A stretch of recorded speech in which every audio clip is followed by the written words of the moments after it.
तो आदाब, नमस्कार, गुड इवनिंग। रात के 9 बजे एक बार फिर आपके सामने हाजिर हूँ एक दिन की छुट्टी के बाद। और कहानी शुरू करूँ उससे पहले आप तमाम लोगों का वाकई दिल की गहराइयों से शुक्रिया। इतने सारे मेल्स देखे आप लोगों के। कुछ की कोशिश की आज जवाब देने की, लेकिन बहुत कम। तादाद इतनी ज़्यादा थी कि मैं एक सभी का रिप्लाई करना थोड़ा मुश्किल था, क्योंकि और भी काम है। लेकिन जिन लोगों को नहीं दे पाया जवाब, उन तमाम लोगों का भी बहुत बहुत शुक्रिया। आप लोगों का प्यार मोहब्बत देखकर सच में कई बार इमोशनल हो जाता हूँ। तो अपना प्यार इसी तरह बनाए रखें, मुझ पर, मेरी पूरी टीम पर। और वंस अगेन थैंक यू। और अब सीधे कहानी पे आते हैं। आज की कहानी भी बहुत टाइम से लोग इसकी बात कर रहे थे सुनाने के लिए, तो कुछ वजह भी है इसकी। लास्ट वीक एक दो ऐसे जजमेंट आए, तो मुझे लगा कि आज ये कहानी सुनाना चाहिए। इशरत जहां एनकाउंटर की कहानी, जिसको लेके बहुत सारे हंगामे बवाल हुए। इसका पॉलिटिकल भी काफ़ी इसको मुद्दा बनाया गया, यूज़ हुआ इसका अलग अलग पार्टियों ने, ख़ासतौर पर कांग्रेस और बीजेपी ने। पर पूरी कहानी सुनाऊं उससे पहले एक दो चीज़ें बोलना चाहिए, और बोलना चाहता हूं। वो ये कि जब कोई क्राइम होता है और उस क्राइम में का इंटेंशन या तो क्रिमिनल की तरफ से हो या फिर पुलिस की तरफ से हो, दोनों ही बराबर बुरा होता है। और किसी क्राइम को या किसी इनकाउंटर को या किसी मर्डर को अगर आप उसका राजनीतिकरण कर देते हैं, उसका पॉलिटिकल इशू बनाते हैं, एक दूसरी पार्टी को नीचा दिखाने के लिए, तो वो और भी ख़तरनाक होता है। पूरी न सिर्फ जुडिशल सिस्टम के लिए हमारे, बल्कि पुलिस फोर्स के लिए भी, आम लोगों का भी भरोसा टूटता है। और इससे बहुत सारी चीज़ें होती हैं। इशरत जहां, इस सारे कंट्रोवर्सी की अगर हम बात करें, तो ये वो केस है जो लगातार न मालूम कितने सालों तक हेडलाइंस रहीं, सुर्खियाँ रहीं। आज भी इसको लेके बातें होती हैं। और क्यों होती इशरत जहां के एनकाउंटर को लेकर? चूँकि इसकी एक तो ज़मीन गुजरात से जुड़ी हुई है, और एनकाउंटर करने वाले और भी लोग थे, लेकिन जो मेन इसके टॉप लीडर थे, जो पुलिस वाले अफसर, डीजी बंजारा, जिनका नाम सोहराबुद्दीन इनकाउंटर में था, जिनका नाम कौसरबी, तुलसी प्रजापति। डीजी बंजारा ने 2002 से लेकर 2005 के बीच में गुजरात में करीब 20 इनकाउंटर किए थे। और बाद में जो जांच हुई सब कुछ, उसमें ज़्यादातर एनकाउंटर फेक और फर्जी निकले थे। ये उनके दामन पे एक दाग है। हालांकि 2013 में पुलिस फोर्स से उन्होंने रिज़ाइन कर दिया था, ये कहते हुए कि गुजरात सरकार उनकी मदद नहीं कर रही है, और उन जैसे दूसरे पुलिस अफसर जिनके ऊपर फेक एनकाउंटर का इल्ज़ाम है, उनके लिए कुछ नहीं कर रही है। तो इस गुस्से में इस्तीफ़ा भी दे दिया। 8 साल जेल में रहे बंजारा और सोहराबुद्दीन एनकाउंटर मामले में। लेकिन वो इशरत जहां केस के मामले में भी उनसे बाकायदा पूछताछ हुई उनको, और जेल में रहे। इशरत जहां 19 साल की एक लड़की, मुंबई के ठाणे इलाके में, एक मुमरा इलाका है जहां मुस्लिम डोमिनेटेड एरिया है, वहां की रहने वाली, बैचलर ऑफ साइंस स्टूडेंट थी। वो पढ़ाई कर रही थी कॉलेज में। 7 भाई बहन, जिसमें दूसरे नंबर पे वो। उसके फादर का एक छोटा मोटा कंस्ट्रक्शन का काम था मुंबई में ही, मोहम्मद शमीम रज़ा। और उनकी जो वाइफ थी, वो एक मेडिसिन पैकेजिंग कंपनी में काम करती थी। और दोनों हस्बैंड वाइफ 7 बच्चों को पाल रहे थे, उनमें एक इशरत जहां भी थी। 2002 में इशरत जहां के फादर की मौत हो जाती है। फादर की मौत के बाद चूँकि घर की जिम्मेदारी बढ़ गई, तो वो अपनी पढ़ाई के साथ साथ घर के पास में ही ट्यूशन का काम शुरू कर देती है। और वो बच्चों को, चूँकि वो खुद कॉलेज में पढ़ रही थी, तो बच्चों को वो ट्यूशन देने लगती है। और सब कुछ ठीक ठाक चल रहा था।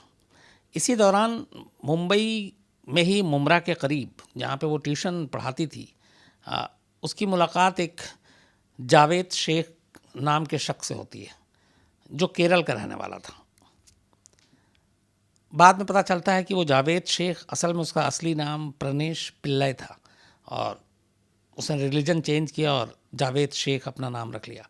वो गल्फ़ भी गया था, फिर मुंबई आया। इसके बाद ये भी बात होती है कि इशरत जहां और जो जावेद शेख हैं, इन दोनों के बीच में दोस्ती होती है। दोनों करीब आते हैं। हालांकि ये भी कहते हैं कि दोनों ने शादी कर ली, लेकिन उसका प्रूफ नहीं है। जबकि जो प्रणेश पिल्ले हैं, उसके फादर का कहना था। बाद में उन्होंने बताया कि उन दोनों ने शादी की थी, लेकिन इसका कोई प्रूफ या सबूत नहीं है, क्योंकि इशरत जहाँ के घर वाले लगातार इस बात से इनकार करते रहे। तो ये सब कुछ चल रहा था। इशरत जहाँ ट्यूशन दे रही थी, साथ में अपनी पढ़ाई कर रही थी। प्रनेश वहाँ पे जावेद शेख के नाम से था, और वो पार्ट टाइम जावेद शेख के लिए भी काम करती थी। उसकी एक तरह से सेक्रेटरी के तौर पे काम करती थी वो, उसके अकाउंट्स को हैंडल किया करती थी। और ये बात इशरत जहाँ के घर वालों को मालूम थी, लेकिन इशरत जहाँ के घर वाले जो हैं वो जावेद शेख यानी कि प्रनेश पिल्ले को पसंद नहीं करते थे, और इशरत से उसका मिलना जुलना भी उन लोगों को पसंद नहीं था। जबकि काम के सिलसिले में कई बार इशरत जावेद के साथ मुंबई से बाहर भी जाती थी, तो वो बाहर जाना भी इशरत के घर वालों को नागवार गुजरता था, पसंद नहीं था। लेकिन फिर भी सब कुछ चल रहा था। तभी 11 जून 2004 को इशरत जहाँ अपने घर ये कहती है कि उसे एक ज़रूरी काम से जावेद शेख मतलब एलियस प्रनेश पिल्ले नासिक जाना है, और वो नासिक जा रही है साथ में। वो 11 जून को 2004 को नासिक के लिए निकलती है। 11 जून को वो नासिक से फ़ोन भी करती है और कहती है कि मैं नासिक बस स्टॉप पे हूँ, और जावेद कहीं काम से गया और अभी आएगा, फिर मैं निकल जाऊँगी। थोड़ी देर के बाद वो फिर दूसरा कॉल करती है, और वो आखिरी कॉल था उसका। वो ये कहती है कि जावेद तो आ चुका है, लेकिन उसके साथ कुछ अजीब से लोग हैं, और मैं बहुत घबराई हुई हूँ। इसके बाद फिर फ़ोन पे कोई बातचीत नहीं होती, और ना कोई कॉल आता है। ये कहानी का एक पार्ट है जब इशरत जहाँ घर से गायब हुई। इसके बाद 11 जून की बात है। 14 जून 2004 को अहमदाबाद के बाहरी इलाके में जो वहाँ की पुलिस थी, और जिसमें बंजारा भी थे और वहाँ की जो क्राइम ब्रांच, इनके एक जॉइंट ऑपरेशन में 4 लोग मारे जाते हैं। उन 4 में एक इशरत जहाँ थी। जो 4 लोग मारे गए थे उनमें से इशरत जहाँ के अलावा जावेद शेख यानी प्रनेश पिल्ले था वो भी। इसके अलावा जो बाकी 2 लोगों की पहचान गुजरात पुलिस बताती है, उनमें से एक अमजद अली राणा और दूसरा जीशान जौहर। इन दोनों के बारे में ये था कि ये दोनों पाकिस्तानी नागरिक थे, और ये चारों एक साथ थे। और उसके बाद इनकी एनकाउंटर के बाद पुलिस प्रेस कॉन्फ्रेंस करती है 14 जून को, और बताती है कि ये चारों लश्कर के एक मॉड्यूल थे। ये लश्कर के से जुड़े हुए थे और लश्कर के लिए काम कर रहे थे, और अहमदाबाद में तब के मुख्यमंत्री नरेंद्र मोदी पर जानलेवा हमला करने या जान से मारने के लिए लश्कर ने इन्हें भेजा था, और उसकी भनक पहले लग गई, और इसलिए उस मिशन को नाकामयाब कर दिया गया, और ये चारों जो है एनकाउंटर में मारे गए। ये गुजरात पुलिस ने कहानी सुनाई। अब जब ये कहानी सुनाई तो उसके बाद बाकी जो 3 थे केरल में, जो जावेद शेख, उनके घर वालों ने आवाज़ उठाई कि उनका बेटा कभी इस तरह का था नहीं, रहा नहीं। और इशरत जहाँ के घर वाले पहली बार टीवी पे खबर देखने के बाद ये सामने आते हैं, और वो कहते हैं कि उनकी बेटी एक सीधी सादी लड़की है, और उसका लश्कर और ये सारी चीज़ों से कोई मतलब नहीं है, और उसको फर्जी तरीके से मारा गया है। तो वो आवाज़ उठाते हैं। उसके बाद फिर कुछ पॉलिटिकल पार्टी भी इसमें शामिल हो जाते हैं, और फिर ये मामला, चूँकि उससे पहले भी गुजरात में कई ऐसे एनकाउंटर हुए जिस पे उंगली उठ रही थी, तो ये मामला भी उसमें शुमार हो जाता है। खैर, पुलिस की कार्रवाई के बाद इशरत जहाँ की बॉडी है वो उनके घर वालों को सौंप दी जाती है, प्रनेश पिल्ले की बॉडी उसके घर वालों को, और जो बाकी 2 थे राणा और अमजद जो पाकिस्तानी, उनकी बॉडी को कोई क्लेम नहीं करता है, तो गुजरात पुलिस ही उनको दफना देती है। इशरत जहाँ की बॉडी को जब मुंबई लाया जाता है, मुमरा अपने इलाके में, थाने में, तो तब तक ये मामला गर्म हो चुका था। करीब 10-15 हज़ार लोग उसकी मैयत में शामिल हुए, और एक विरोध प्रदर्शन शुरू हो गया कि गुजरात पुलिस ने ये एनकाउंटर नहीं, ये कत्ल है और मारा गया है। तो इसको लेके हंगामा होता है, जांच की मांग होती है, सारी चीज़ें उठ रही होती हैं। अब ये सारी चीज़ें जब चल रही थी तो उसमें बेसिक चीज़ यही आ रही थी कि जो कहानी थी गुजरात पुलिस की, कि लश्कर के 4 लोगों को लश्कर ने भेजा था और इसमें से इशरत जहां जो है वो एक तरह से उनकी फ़िदायीन थी, मतलब सुसाइड बॉम्बर, और ये बाकी 3 लोगों के साथ मिलकर गुजरात के मुख्यमंत्री नरेंद्र मोदी को मारने की इनकी साजिश थी। ये पूरी कहानी थी। मामला कोर्ट में जाता है। इसके बाद जब कोर्ट में ये मामला जाता है तो वहाँ के जो मजिस्ट्रेट, मेट्रोपॉलिटन मजिस्ट्रेट थे, जब ये हंगामा उठता है कि ये फर्जी इनकाउंटर है और गलत तरीके से मारा गया है, तो एसपी तमांग, ये गुजरात के मेट्रोपॉलिटन मजिस्ट्रेट थे, इनको जांच की जिम्मेदारी दी जाती है कि आप इस इनकाउंटर की जांच कीजिए। 2004 में इनको जांच दी जाती है। करीब 5 साल ये लेते हैं और 7 सितंबर 2009 को ये अपनी जांच रिपोर्ट जमा करते हैं। और इस जांच रिपोर्ट में इन्होंने जो बात कही वो ये थी कि करीब 243 पेज की जांच रिपोर्ट थी। तो उनका ये था सिंपल सा कि ये कोई इनकाउंटर नहीं था, बल्कि ये कोल्ड ब्लडेड मर्डर था और पुलिस ने इन 4 की हत्या की है। और इसके लिए डीजी बंजारा, जो उस वक्त के इनकाउंटर स्पेशलिस्ट थे, उनको कटघरे में खड़ा किया गया। एक अमीन थे, उनको खड़ा किया गया। जो अपनी रिपोर्ट में उन्होंने मोटा मोटी बात बताई थी वो ये थी कि इन लोगों को पुलिस ने पहले से उठाया था। 14 जून को जो है ये लोग नहीं पकड़े गए थे, बल्कि उससे पहले से थे। और फिर इनको न सिर्फ पुलिस कस्टडी में गोली मारी गई, बल्कि इनके पास जो हथियार रखे गए AK-47 गोला बारूद, वो भी सब पुलिस ने मैनिपुलेट किया था। और उन्होंने ये भी कहा कि उन्होंने जो जांच की उससे ये पता चला कि इनका लश्कर से कोई दूर दूर तक का संबंध नहीं था। अब जब ये रिपोर्ट आई तो जाहिर सी बात है कि हंगामा होना था और हंगामा हुआ। लेकिन इस रिपोर्ट को गुजरात सरकार ने फिर चैलेंज किया हाईकोर्ट में। जब हाईकोर्ट में चैलेंज किया तो फिर हाईकोर्ट ने कहा कि इस पर एक SIT बनेगी, जो स्पेशल इन्वेस्टिगेटिव टीम है वो इस मामले की दोबारा जांच करेगी। तो SIT बनाई गई और SIT की बाकायदा टीम ने इस पूरे मामले की जांच की। 21 नवंबर 2011 को, मतलब 2009 में मेट्रोपॉलिटन मजिस्ट्रेट ने अपनी रिपोर्ट दी थी। उसके 2 साल के बाद 2011 में गुजरात हाईकोर्ट, अहमदाबाद हाईकोर्ट की निगरानी में बनाई गई SIT की टीम, जो कि हाईकोर्ट के ही अंडर में काम कर रही थी, उसने 21 नवंबर 2011 को हाईकोर्ट में अपनी रिपोर्ट दी।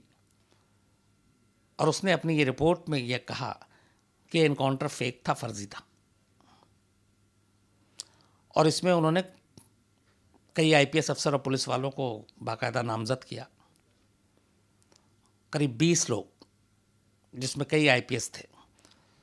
तो पहले मेट्रोपॉलिटन मजिस्ट्रेट, जिसकी रिपोर्ट को हाईकोर्ट ने खारिज कर दिया था, उसके बाद फिर हाईकोर्ट की निगरानी में बनी SIT की टीम। SIT ने अपनी रिपोर्ट दी, उसने भी इसको माना कि ये जो है ये फर्जी इनकाउंटर था, फेक इनकाउंटर था, ये जेन्युइन नहीं था। इसके बाद अब मामला फिर जब ये रिपोर्ट आ जाती है तो ये होता है कि इसमें कई और चीज़ें हैं, तो इसलिए इसकी फ्री एंड फेयर ट्रायल के लिए इसको CBI को मामले को सौंप दिया जाए। अब CBI इस मामले की जांच करती है।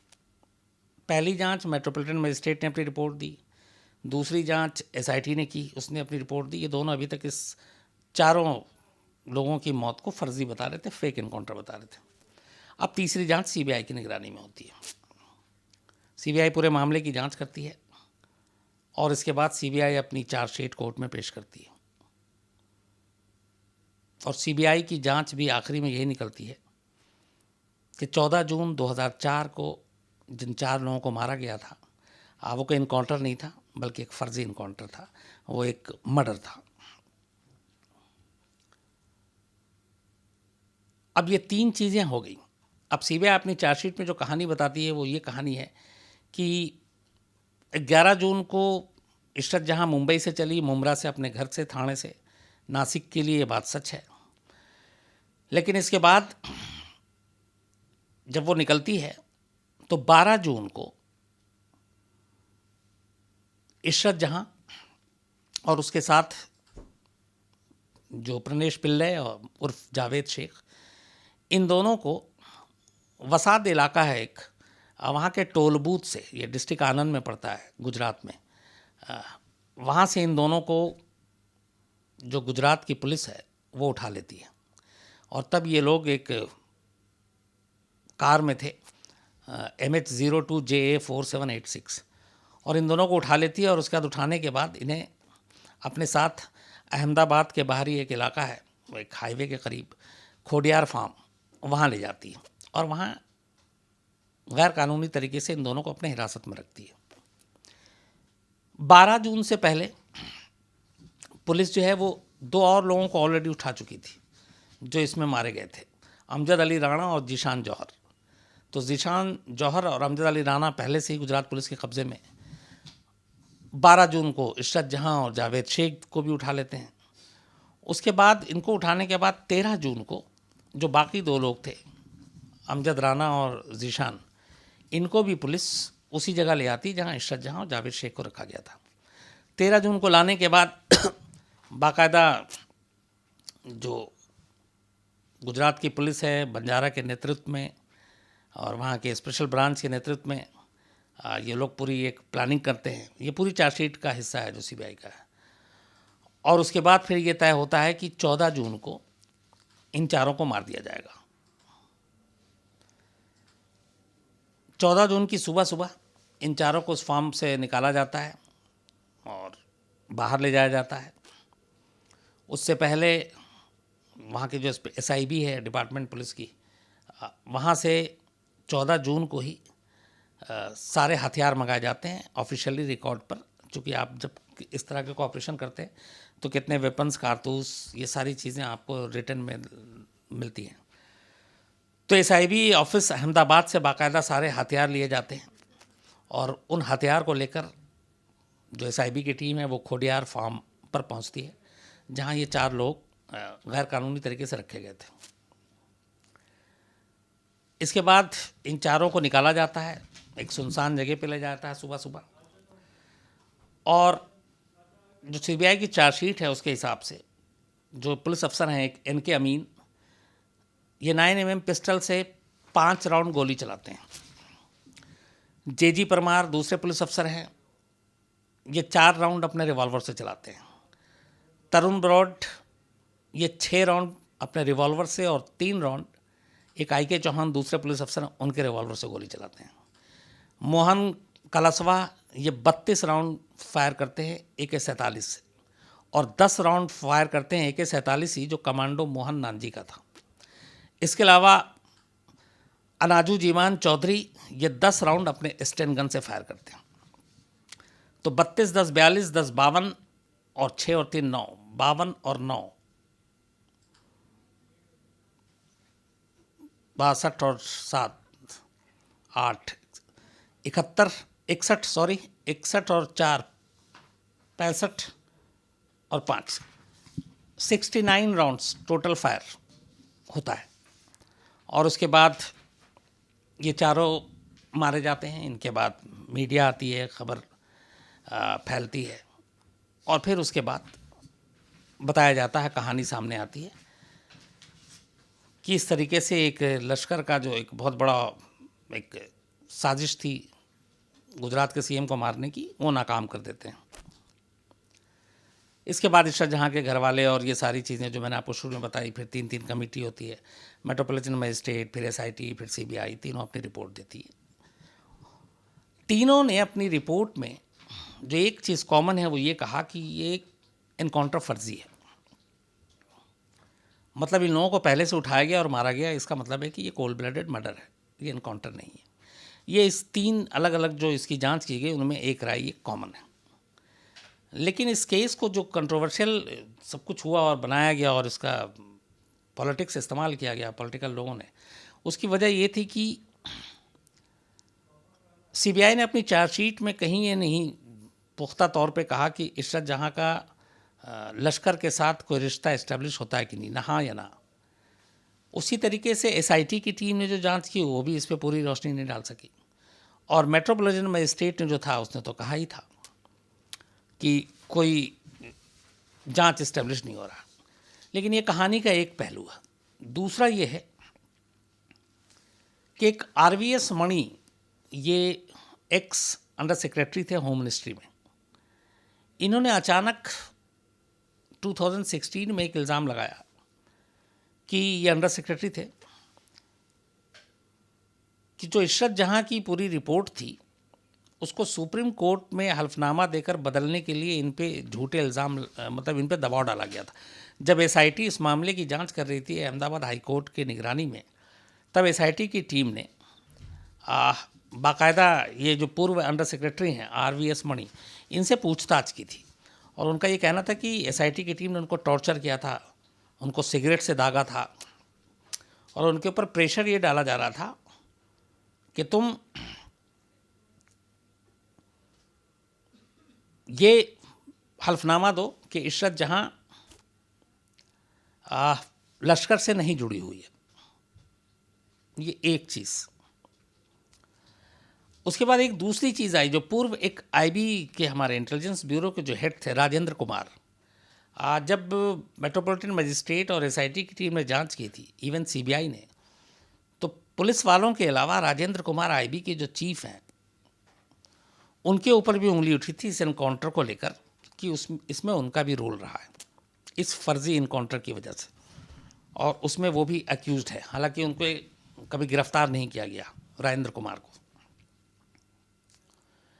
इस बीच 2010 में जब हेडली जो मुंबई अटैक के सिलसिले में गिरफ्तार हुआ था, जो पाकिस्तानी अमेरिकन नेशनल है और इस वक्त भी अमेरिका में हिरासत में है, तो मुंबई 26/11 के सिलसिले में जब उससे वीडियो कॉन्फ्रेंसिंग से पूछताछ हो रही थी मुंबई में, तब उसने कहा था कि इशरत जहां जो है वो लश्कर की एक फ़िदायीन थी, और ये बात ज़कीउर रहमान लखवी ने उसे बताया था, जो लश्कर का कमांडर पाकिस्तान में है, जो मुंबई 26/11 की जब कहानी सुनाई थी तो आपको याद होगा, जो फ़ोन पे बातचीत हो रही थी, जो आतंकवादियों को लगातार बता रहा था ऐसे करो ऐसे गोले फेंको, उसमें एक आवाज़ लखवी की भी थी जिसको चाचा भी कहते हैं।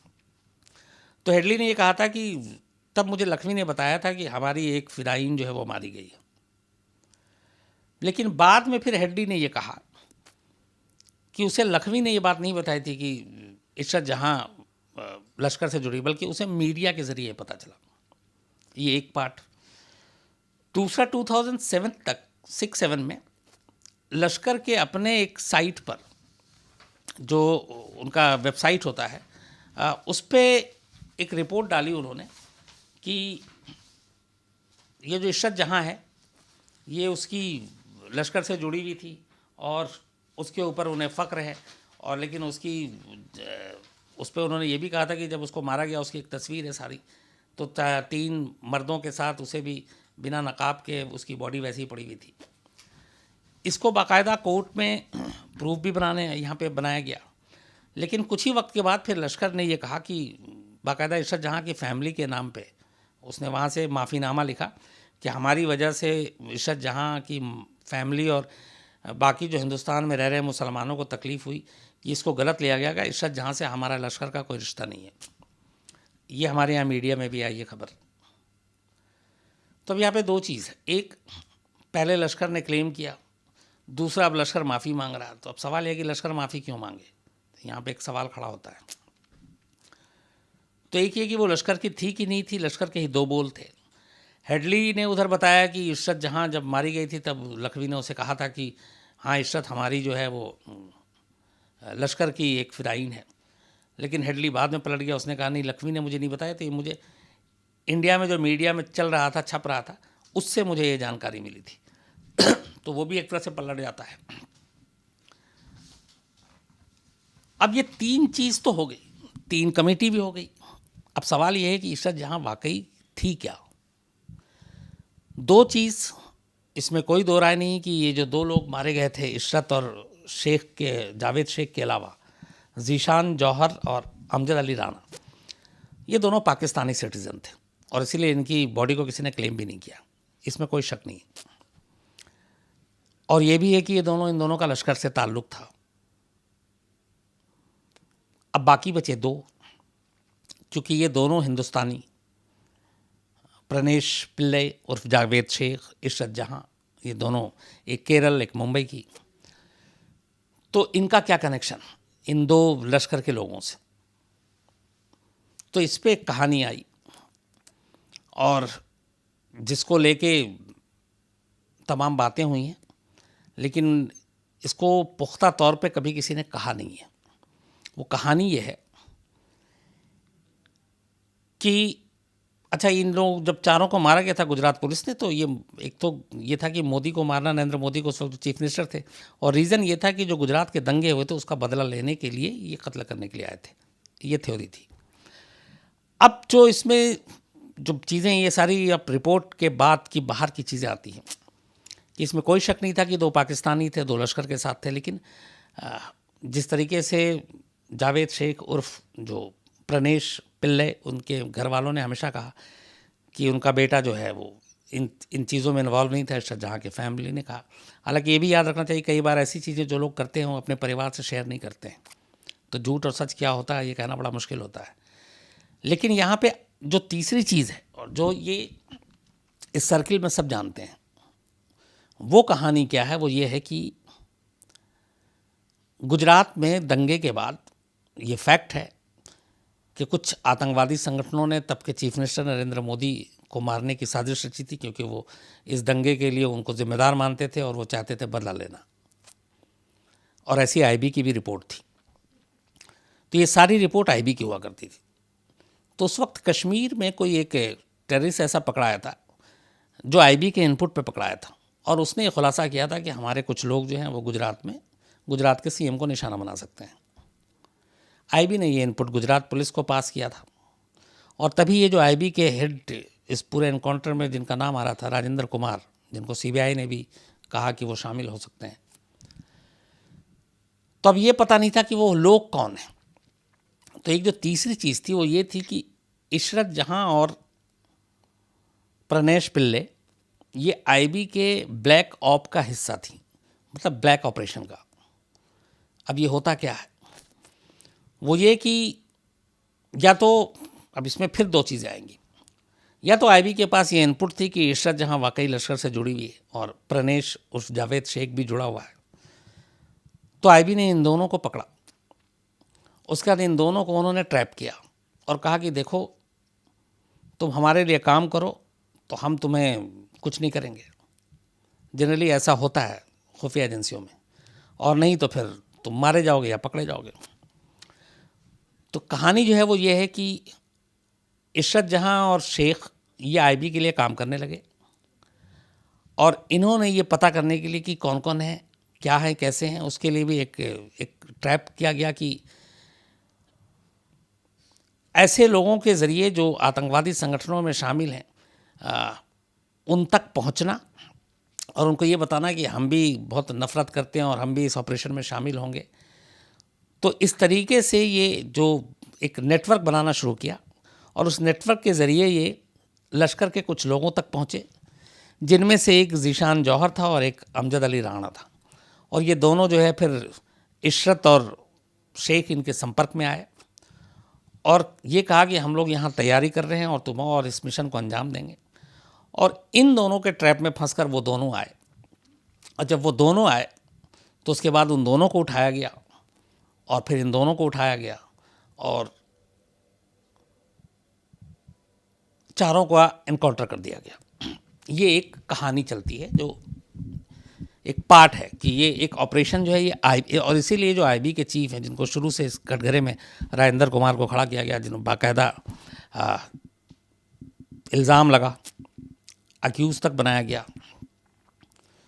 तो ये कहानी ये थी। तो दो पार्ट हैं इसके, एक कि 3 के 3 जांच में यह है कि ये इनकाउंटर फेक है, लेकिन जो बदकिस्मती की बात है वो ये कि एक भी चीज़ आज तक ये क्लियर नहीं कर पाई है कि वाकई जो बाकी 2 पाकिस्तानियों को छोड़कर जो प्रणेश है और जो इशरत जहां है, इसका लश्कर से कितना लिंक है, क्या लिंक है क्योंकि अपनी रिपोर्ट में ये साबित नहीं किया जा सका। और फिर दूसरी तरफ ये अंडर सेक्रेटरी का आकर बयान की उस पर दबाव डाला गया उन पर कि कोर्ट में ये कहा जाए कि वो लश्कर के साथ थी। तो इन सारी चीज़ों ने मिलकर इस केस को इतना ज़्यादा उलझा के रख दिया कि इसका सच आज भी क्या है किसी को नहीं मालूम। क्योंकि एक तो जिस तरह से हेडली का बयान अपने आप में वो भी काफ़ी था कि अगर वो कहता है लखवी ने उसे बताया और फिर वो पलट जाता है। तो इन चीज़ों ने, और दूसरा सबसे बड़ी बात, अब जो पॉलिटिक्स की मैंने बात की थी कि उस वक्त सेंटर में यूपीए की सरकार थी, कांग्रेस की थी, वहाँ पर बीजेपी की गवर्नमेंट गुजरात में, तो फंसाना एक दूसरे को। ये भी कहा गया था कि एक रिपोर्ट ये भी आई है कि जो आईबी ने बाद में एक रिपोर्ट दी थी दिल्ली में कि वाकई गुजरात दंगे को लेके वहाँ के सीएम की जान को ख़तरा है, और उसके लिए उनके पास प्रूफ है कि इशरत जहाँ जो है वो लश्कर के साथ जुड़ी हुई है। और ये पूरी रिपोर्ट थी, लेकिन कहते हैं कि जब जो दिल्ली में सरकार थी उसने इस रिपोर्ट की फाइल को दबा दिया और उसने कहा कि आप चुप रहिए। ये भी पब्लिक डोमेन में है, बाकायदा मीडिया में है। तो कुल मिलाकर इशरत जहाँ का लश्कर के साथ क्या रिश्ता है, ये आज भी एक पहेली है। लेकिन एक फैक्ट है, वो ये है कि ये जो चारों लोग मारे गए, ये इनकाउंटर जो है ये फर्जी था, फेक था, ये हर 3 जांच कमेटी में सामने बात आ गई। अब यहाँ पे एक सवाल ये भी उठता है कि अगर ये पकड़े जा सकते थे, ये बात वही आती है जिसको लेकर कोर्ट ने भी एक बार कहा इसमें, तो फिर आप उनसे बहुत सारी चीज़ें उगलवा सकते थे, और आपने उगलवाने की बजाय उनको सीधे मारा, मतलब एक तरह से ये पुलिस कस्टडी में मारा, और पुलिस कस्टडी भी इलीगल, क्योंकि उनकी आपने रिमांड तो ली नहीं, रिमांड लेते तो शायद इनकाउंटर ना होता। तो और उस पर से ये कि फिर सवाल ये उठना चाहिए कि आप क्या हैं क्या नहीं उससे छोड़ो, क्या पुलिस को ये हक है कि वो पुलिस कस्टडी में ही मारना शुरू कर दे। लेकिन इस सवाल को भुलाकर यहाँ पे सवाल ये उठने लगा कि लश्कर की है कि नहीं, ये वाकई मारने आई थी कि नहीं आई थी। ये सारी चीज़ों में जो असली मुद्दा था इस केस का वो उलझ के रह गया, और उस पर कोई बात नहीं करता, कोई जिक्र नहीं करता, क्योंकि हमारे यहाँ राजनीति सबसे गंदी है। और यही वजह है कि इस केस में, अच्छा, इस केस से जुड़े हुए ज़्यादातर लोग वही हैं जो सोहराबुद्दीन केस से भी जुड़े हुए थे। इसी केस में जब सोहराबुद्दीन केस के मामले में जब बंजारा जो हैं वो जेल में थे, तब एसआईटी की टीम ने, बल्कि सीबीआई की टीम ने जेल से पूछताछ के लिए बंजारा को बाहर लेकर आए, अहमदाबाद में पूछताछ की, और उसके बाद ही फिर बंजारा ने गुस्से में इस्तीफ़ा दिया था पुलिस सर्विस से कि गुजरात पुलिस और गुजरात की सरकार जो है वो कोई मदद नहीं कर रही है। तो कुल मिला के ये थी कहानी इशरत जहाँ के एनकाउंटर की, और ये वाकई एक पहेली है अभी भी, क्योंकि अभी आखिरी फैसला आया नहीं है कि है क्या मामला। लेकिन हाँ, जो 3 रिपोर्ट आई है उन तीनों में ये फैक्ट है कि एनकाउंटर फेक था, लेकिन ये अभी तक क्लियर नहीं है कि ये वाकई बेगुनाह थे कि नहीं थे, और आतंकवादी थे तो इनका क्या लिंक था।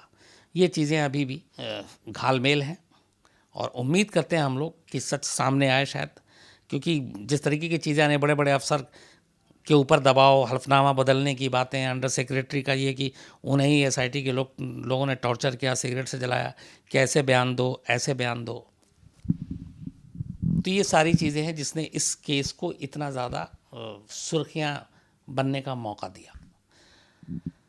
अब मैं कहूँगा दीपक से कि इस केस से जुड़े हुए जो भी सवाल हैं उन्हें अब उससे ज़्यादा जितनी जानकारी है ज़रूर बताऊँगा।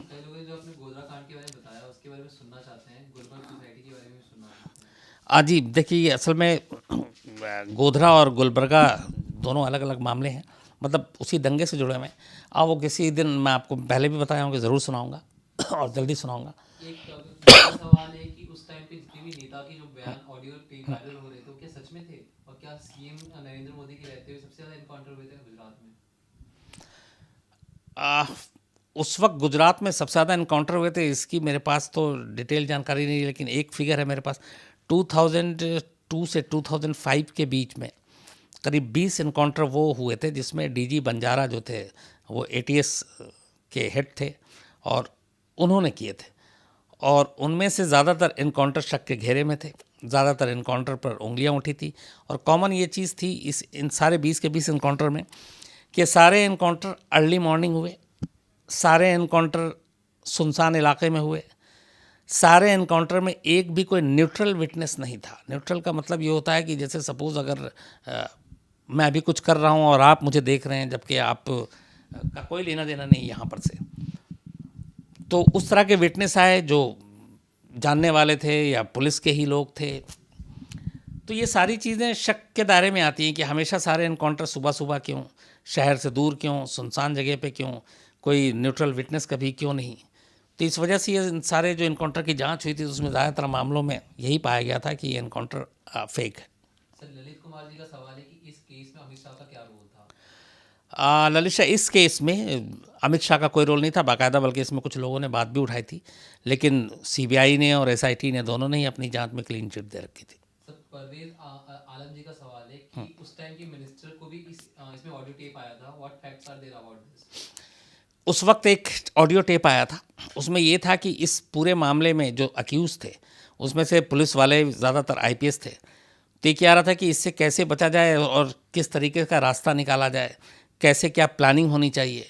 ये बाकायदा असल में एक तरह का स्टिंग भी था और ये तहलका ने किया था। हालांकि कोर्ट ने इस पर कोई संज्ञान नहीं लिया और कुछ हुआ नहीं, जबकि एक ऐसी ही और स्टिंग इंडिया टुडे ने भी उस वक्त किया था और उसमें ये था कि ये इस्टेब्लिश हो रहा था कि इशरत जहाँ जो है उसका लिंक है बाकायदा लश्कर से, लश्कर के साथ जुड़ी हुई थी, लश्कर की मॉड्यूल का एक पार्ट थी। तो ये दो अलग अलग चीज़ें आई थी, लेकिन जैसा मैंने कहा कि इसके अलावा जांच भी बहुत सारी हुई। कंक्रीट फाइनल फैसला कि वाकई ये लोग लश्कर के थे, मतलब दो की मैं इंडियन की बात कर रहा हूँ, नहीं थे, ये किसी रिपोर्ट में, किसी अभी तक फैसले में इस पे कोई ऐसी क्लियर चीज़ें आई नहीं कि जो हम और आप बात कर सकें इस बारे में। सर सद्दाम अली जी का सवाल है, सर दीदी बंजारा और अमित शाह का कॉन्ट्रैक्ट किलर कहना कहाँ तक ठीक है? सद्दाम साहब, मैं इससे सहमत नहीं हूँ कि किसी एक का कॉन्ट्रैक्ट किलर कहा जाए, क्योंकि पुलिस की नौकरी होती है और किसी एक दो शख्स की वजह से पूरी पुलिस फोर्स को बदनाम करना ठीक नहीं है। ये इत्तेफाक है कि जो बंजारा ने जितने भी इनकाउंटर किए उस वक्त अमित शाह वहाँ पे होम मिनिस्टर थे और होम मिनिस्टर के अंडर में ज़्यादातर पुलिस डिपार्टमेंट आता है। लेकिन मैं तो इसे इत्तेफाक ही कहूँगा कि ज़्यादातर जो इनकाउंटर हुए उन्हीं के टेन्योर में हुए। सर आसिम माथुर जी का सवाल है, इशरत ने अपने पेरेंट्स को सेकंड कॉल पे बताया था कि कोई सस्पिशियस लोग आए हैं जावेद के साथ। क्या इसका मतलब ये नहीं है कि इशरत को कुछ पता नहीं था इस सब के बारे में? जब उसने दूसरा कॉल किया था, चूँकि ये कॉल भी कैसे आया, उनकी माँ ने अपनी टेस्टिमनी में बयान में बताया था पूरा सब कुछ, तो उसने जब दूसरा कॉल किया था तब कहा था कि कुछ अजीब से लोग आए हुए हैं। तो अब उस पर यह था कि ये अजीब से लोग कौन हैं, टेररिस्ट हैं या फिर वहाँ की जो पुलिस फोर्स है वो सादी वर्दी में आई है, क्योंकि पुलिस जो इस तरह के एटीएस और क्राइम ब्रांच के लोग होते हैं जनरली वर्दी में नहीं होते हैं। तो ये अभी तक ये क्लियर नहीं है कि वो लोग पुलिस वाले थे या वो थे। लेकिन बाद में जिस तरीके की जो जांच हुई है, जो मजिस्ट्रेट, जुडिशल मजिस्ट्रेट का वहाँ के जो पूरी रिपोर्ट है उसके हिसाब से वो वही लोग थे जो सादी वर्दी में पुलिस के लोग थे, जो दोनों को उठा कर लेकर गए थे।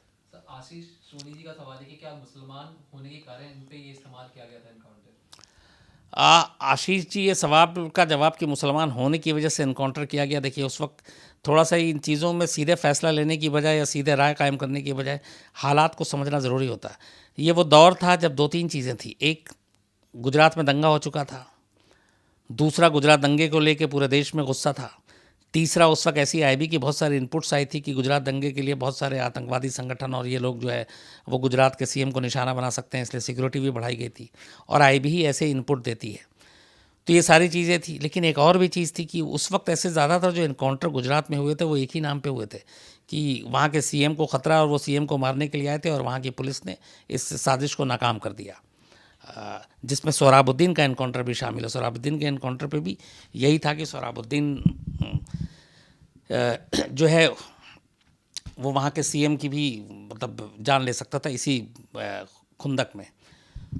तो ये सारी चीज़ें थीं और हालात जिस तरीके के होते हैं जिस वक्त, तो और आईबी की सबसे बड़ी बात है जो इनपुट होती है, तो आईबी के इनपुट को भी आप नज़रअंदाज नहीं कर सकते। लेकिन हाँ, सही साजिश को बेनकाब करना और फेक इनकाउंटर करना, इसमें ज़मीन आसमान का फ़र्क है और इसकी सज़ा भी मिलती है। और जो बंजारा है जिन्होंने इतना किया, 8 साल जेल में रहे, वक्त से पहले उनको नौकरी से इस्तीफ़ा देना पड़ा, आज भी केस चल ही रहा है। तो ये चीज़ें भी होती हैं।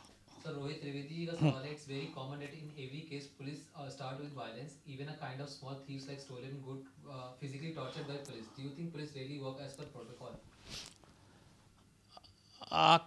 ऐसा जनरली होता है कि जिस तरीके से पुलिस को अपना काम करना चाहिए, अपना फ़र्ज़ निभाना चाहिए, वैसा होता नहीं है। चाहे वो एफआईआर, आप तो टॉर्चर की बात कर रहे हैं उसकी बात, एफआईआर दर्ज करने से लेकर किसी केस के आम लोगों की सुनवाई करना, चोरी डकैती इन सब केसेस को सुलझाना पकड़ना, अगर पूरी तरह से ईमानदारी से करे पुलिस तो शायद ना मुझे कहानी सुनाने की ज़रूरत हो ना आपको सुनने की ज़रूरत हो। लेकिन ये तो सिर्फ बात यहाँ तक नहीं है, बात तो केसेस की है। इवन जो चूँकि पुलिस ही किसी भी केस की जांच करती है, सबूत इकट्ठा करती है, विटनेस को ढूंढती है, और अगर केस कमज़ोर होता है तो अदालत में उसका हश्र क्या होता है, ये इतने सारे एग्जाम्पल मैं आपको दे चुका हूँ।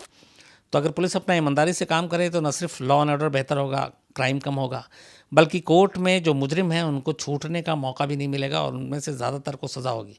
लेकिन बदकिस्मती ये है कि हमारे यहाँ जो कन्विक्शन रेट है, सज़ा दिलाने की जो रेट है वो बहुत कम है, और उसकी वजह ये है कि पुलिस अपना काम उस ईमानदारी से करती ही नहीं है जिस तरीके से करना चाहिए। इजी वे नाम से एक आईडी है सर, इनका पूछना है कि फेक एनकाउंटर में पॉलिटिकल लिंक किस हद तक होता है? इजी वे अगर पॉलिटिकल विल हो और गवर्नमेंट, चाहे वो स्टेट, जनरली स्टेट का ही सब्जेक्ट होता है लॉ एंड ऑर्डर, तो अगर स्टेट गवर्नमेंट फ्री हैंड देती है पुलिस को, फ्री हैंड का मतलब ये नहीं कि वो कुछ भी करें, गुंडागर्दी करें, एनकाउंटर करें। फ्री हैंड का मतलब ये होता है कि हाँ, उसमें कोई नेताओं का, सरकार का दखल नहीं होगा, और अगर वो गलत करेंगे तो फिर जवाबदेह होंगे, कटघरे में खड़े होंगे। तो मुझे लगता है बहुत सारी चीज़ें बदलेंगी। लेकिन बदकिस्मती ये है कि हमारे यहाँ हर नेता पुलिस को जो है दबाने की भी, एक पुलिस की तो हमने बुराई कर दी, एक पुलिस की मजबूरी भी कही है, पुलिस का दर्द भी ये है कि उनके ऊपर प्रेशर इतना होता है पॉलिटिशियंस का। आप एमएलए, एमपी, मिनिस्टर ये सब तो छोड़ दीजिए, जो छोटे मोटे ग्राम पंचायत से लेके जो काउंसलर तक की जो सीटों पे जीतते हैं, वही थाने में पुलिस अफसर पे दादागिरी करते हैं। तो पॉलिटिकल प्रेशर इतना होता है कि वो अपना काम ईमानदारी से नहीं कर पाते हैं, और अगर वो नहीं सुनते हैं उनकी तो फिर वही है, ट्रांसफ़र है, उनको तंग करना है, पनिशमेंट है। तो ये पूरे सिस्टम का हिस्सा हो चुका है। जिस दिन पुलिस और ऐसी तमाम जांच एजेंसी, इवन सीबीआई, अगर इनको इस पॉलिटिक्स के जंजाल से निकाल दिया जाए, उनके ऊपर नेताओं का और इन सब का प्रेशर ना हो, तो शायद वो बेहतर काम करें, अच्छे से काम करें और ईमानदारी से काम करें। सर एक सवाल, एक अब्बू शामा जी का। सर मैं सऊदी अरब में रहता हूँ, बहुत बड़ा फ़ैन हूँ आपका, मुझे नजीब जेनू की स्टोरी सुनना है। हाँ, थैंक यू अबू शामा साहब। मैं बिल्कुल नजीब की आपको स्टोरी सुनाऊंगा। ये भी एक अजीब कहानी है कि एक जेएनयू का स्टूडेंट, और वो उसको करीब साल से तो ऊपर हो चुका है, रिवॉर्ड भी उस पर सीबीआई ने निकाला है, लेकिन आज तक उसका कुछ पता नहीं कहाँ है, किधर गया, कैसा है, किस हाल में है। उसको लेके बहुत सारी कहानियाँ भी आई अलग अलग वक्त पर। लेकिन मैं इसकी पूरी डिटेल और लेटेस्ट अपडेट जो है उसके साथ करके मैं जल्दी आपके पास वापस लौटता हूँ और सुनाता हूँ। सर कई लोग अजीत डोभाल के ऊपर स्टोरी सुनना चाहते हैं आपसे। हाँ, अजीत डोभाल के ऊपर ये भी इंटरेस्टिंग है, आपको ज़रूर, क्योंकि मेरा भी पर्सनल बड़ा इंटरेस्ट है इसमें, और मैं कई बार मिला उनसे। और अजीत डोभाल इंसान वाकई बड़े अच्छे हैं, पढ़े लिखे, समझदार, सुलझे हुए। और जब भी बात करता, पहले तो वो चूँकि अभी तो एनएसए के वो हैं, जब वो नहीं थे, रिटायर हो चुके थे, तो कई बार स्टूडियो आए, कई बार डिस्कशन में शामिल हुए, कई बार अंडरवर्ल्ड और बाकी स्टोरी करते थे तो उनसे हम लोग बाइट भी लेते थे, फ़ोन पे ही बात होती थी। तो उनके किस्से आपको ज़रूर सुनाता हूँ एक दिन, और जल्दी सुनाता हूँ। सर विष्णु मंगलम जी हैं। सर मैं आपके और क्राइम तक के परिवार का बहुत बड़ा फ़ैन हूँ। करीब 100 लोगों को एक सेल्स एजेंट की तरह सब्सक्रिप्शन करवाया है मैंने। Vishnu ji, thank you. ये आप लोगों का प्यार है, आप लोग क्राइम तक फैमिली के मेंबर हैं, तो इसलिए मैं क्या बोलूँ, बस आपका प्यार है, इसी तरह अपना प्यार देते रहिए। और मैं एक छोटा सा आपसे शेयर करता हूँ कि कल चूँकि ये एक सवाल इसी से रिलेटेड है। सर कई लोग ने स्टार्टिंग से लेकर अपने चैट में कहा है कि आपको अलग से 5-10 मिनट आप कल ने आप सेलिब्रेशन कैसे किया और क्या क्या किया बताएं। चलिए, तो आप 5-10 मिनट पूरा इसको लेके। 5-10 मिनट ज़्यादा हो जाएगा, शॉर्ट में आपको बताता हूँ, उसका ख़त्म करता हूँ। तो मैंने शुरुआत में कहा था थैंक यू वेरी मच। बहुत सारे लोगों के जो मेल आए, कई ने कार्ड भेजे, कई ने अलग अलग, कुछ ने तो कविता भी लिख के भेजी है, उसमें से कुछ कविता बहुत अच्छी है, कभी सुनाऊँगा। और इतनी सारी दुआएं मिली। तो कल मैंने परसों ही आपसे कहा था कि छुट्टी लूँगा, इसलिए कि वो मेरे हाथ में है नहीं। बीवी बेटी दोनों ने धमकी दी थी कि कल जो है मैं उनके हिसाब से ज़िंदगी जीऊँगा। तो बस वो दिन में उठा कर ले गए, फिर लंच कराया और शॉपिंग कराई, फिर डिनर कराया, फिर पिक्चर दिखाई, और मुझे आईफोन भी गिफ्ट किया। और उसी दौरान में जब ये मैं ऐसी कुछ कुछ जगहों पे गया तो मुझे बड़ी खुशी कि कल करीब मुझे 30-40 फ़ैन मिले। चूँकि वारदात और आज तक पे आता रहता हूँ तो लोग मिलते हैं, पहचानते हैं, जानते हैं, तो वो एक आदत सी हो गई है। लेकिन मुझे कल इसलिए थोड़ी डिफरेंट खुशी हुई, और मेरी वाइफ भी देख रही थी और उसने एक जगह पे कमेंट्स भी मारा था मुझे। वो जो ज़्यादातर मिले उसमें से अगर मैं 40 की बात करूं तो 35 जो थे वो कह रहे थे कि मैं आपकी कहानी बहुत पसंद करता हूं, और वो सारे क्राइम तक के थे। तो ये एक मेरे लिए नया था कि अचानक पिछले 2-3 महीने में एक चेंजेस, एक परिवर्तन आया कि अब मुझे लोग कहानी की वजह से ज़्यादा पहचानते हैं। तो ये मेरी वाइफ ने भी कल कहा कि ये थोड़ा सा चेंज नहीं आ गया, वो ये नहीं कहते हैं कि अच्छा आपका वो शो देखा, वो देखा, ये सब क्राइम तक की बातें करते हैं और कहानी की। मैंने कहा हाँ। तो मुझे बड़ा अच्छा लगा इसलिए कि शायद क्राइम तक से अचानक, अभी तो एक तो नया नया बच्चा है तो ज़्यादा प्यार है, और जिस तरीके से लोग मिलते हैं और वो शेयर करते हैं और बताते हैं। जैसे जिस थिएटर में मैं पिक्चर देख रहा था तो मेरी बेटी वो कोल्ड ड्रिंक लेकर अंदर जाती, मैंने कहा कि वो अंदर अलाउड नहीं है खाने पीने का बेटा, तुम बाहर पी लो। तो उसने कहा नहीं, वो एक पैकेट था, उसने उसमें डाल लिया, केन था। तो मैंने कहा ये देखो अभी अंकल तुम्हारा रोक लेंगे। तो वो आगे थी और मैं उसके पीछे खड़ा हुआ था। जैसे ही वो चेकिंग की बारी आई तो उसको देखता, उसका सीधे मुझे देख के कहता कि अरे सर वो उस दिन की आपकी स्टोरी बहुत अच्छी थी। और फिर कहता हाँ आज तो मुझे मालूम है कि आज आप कहानी नहीं सुनाएंगे, मैंने परसों सुना था कि आज आपका बर्थडे है। तो बाकायदा बर्थडे विश करता है, और इस सारी बातचीत में वो चेकिंग करना भूल जाता है। तो वो कोल्ड ड्रिंक जो है वो अंदर चला गया था, तो वो बहुत खुश हुई और ये मुझे अच्छा लगा। हालांकि फिर पूछा भी उससे कि तुमको कब वक्त मिलता है कहानी सुनने का। तो कहता सर जब मैं घर जाता हूँ और रात को जब सोने लगता हूँ तो मैं देखता हूँ। उसी तरह एक जगह पे एक शॉपिंग कर रहे थे तो एक करीब 55 साल के अंकल होंगे, वो टकराए। तो लाइन में आगे थे और मैं पीछे खड़ा हुआ था। तो अचानक मेरी वाइफ आती है बिल देने के लिए, तो वो थोड़ा सा साइड हो जाते हैं। तो पहले ये, जबकि बारी उनकी थी, तो मैं कहता हूँ कि पहले ये हैं। तो अचानक कहते नहीं नहीं नहीं आप प्लीज़। मैं कहता रहे नहीं आप पहले हैं। तो कहते देखिए आप हो जाएं, ये मैं आपकी कहानी बड़ा सुनता हूँ क्राइम तक पे और बड़ा आपका फ़ैन हूँ। तो मुझे बड़ा मतलब अजीब भी लगा और अच्छा भी लगा। तो ऐसे ऐसे लोगों से मुलाकात हुई। मतलब मैंने आपको बताया कि करीब 30-40 लोग ऐसे टकराए जो सिर्फ क्राइम तक के थे चाहने वाले। तो बड़ा अच्छा लगा और इसी में कल पूरा दिन बीता और आप लोगों को भी याद किया। अब आज की कहानी में इतना ही मैं ख़त्म करता हूँ। कल मैंने सिम्बा देखी, और चूँकि और कोई फ़िल्म थी नहीं अभी, और मैं रोहित शेट्टी का फ़ैन हूँ। तो रोहित शेट्टी फ़िल्में जो हैं वो टाइम पास बनाते हैं, और फ़िल्में वही देखनी चाहिए जिसमें आप अकल घर पे रख के जाएँ और ये मत सोचें कि हुआ कैसे और क्यों नहीं हुआ, क्योंकि सीरियस हो जाते हैं तो फिर फ़ायदा नहीं होता। 2-3 घंटा आप गए हैं तो थोड़ा आप इन्जॉय कीजिए। तो कुल मिला के हालांकि जिस तरीके की वो सिंघम और वो फिल्में थी वैसी नहीं है, लेकिन ठीक ठाक टाइम पास फिल्म थी, तो अच्छी लगी। सिम्बा देखी कल और कल एंजॉय किया काफ़ी। सर विक्रम गौर शर्मा जी का सवाल है बहुत देर से, हाँ कि कल जो आपको उन्होंने मेल किया, कभी एक बार रीड कर दें, सवाल कड़वा है लेकिन सच रिप्लाई कर देना सर। विक्रम गौर शर्मा जी, मैं पक्का, मैंने बताया कि मुझे वक्त नहीं मिला, बहुत सारे मेल थे, लेकिन मैं पढ़ूंगा स्पेशली और फिर मैं आपको रिप्लाई भी करूंगा। और थैंक यू वेरी मच, आपका पहले भी मेल पढ़ा बहुत सारा, आपका प्यार इसी तरह मिलता रहे। तो पूरी क्राइम तक फैमिली को दिल से शुक्रिया आप लोगों की दुआओं के लिए, और बस अपना आप लोग भी ख्याल रखें, अच्छे रहें। कल मुलाकात होगी आपसे, कल हालांकि सैटरडे है लेकिन कल कहानी आप ज़रूर सुनेंगे। तो तब तक अपना ख्याल रखें और थैंक यू वेरी मच।